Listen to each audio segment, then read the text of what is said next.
சந்தர்ப்பம் எங்க இடம் கிடைக்கும், எங்க வாய்ப்பு கிடைக்கும், எங்க வசதியான தலைமை பொறுப்பு கிடைக்கும், அங்க கிடைச்சா எங்க அடுத்து தேர்தலாமா ஒரு பதவிக்கு வரலாம் அப்படின்னு நினைக்கிறவங்க தான் உன்னோட சேர்ந்துருக்காங்க. அதனால அவருக்கு கருத்து சொல்றேன், அது தூய்மை கட்சி இல்ல, கடற்படை கட்சி.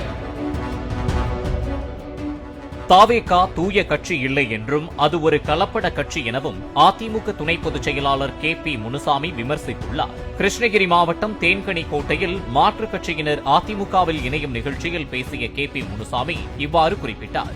எங்கு வாய்ப்பு கிடைக்கும் என சுத்துகின்ற கூட்டம்தான் விஜயுடன் சென்றுள்ளதாகவும், எனவே விஜய் ஜாக்கிரதையாக இருக்க வேண்டும் என்றும் கே.பி. முனுசாமி தெரிவித்தார். இன்னைக்கு பல்வேறு கட்சியிலிருந்து உங்களோட வந்திருக்காங்க. அப்படி வந்தவங்க யாரு தெரியுமா? சந்தர்ப்பம் எங்க இடம் கிடைக்கும், எங்க வாய்ப்பு கிடைக்கும், எங்க வசதியான தலைமை பொறுப்பு கிடைக்கும், அங்க கிடைச்சா எங்க அடுத்து தேர்தலாமா ஒரு பதவிக்கு வரலாம் அப்படின்னு நினைக்கிறவங்க தான் உன்னோட சேர்ந்துருக்காங்க. அதனால அவருக்கு கருத்து சொல்றேன், அது தூய்மை கட்சி இல்ல, கடற்படை கட்சி.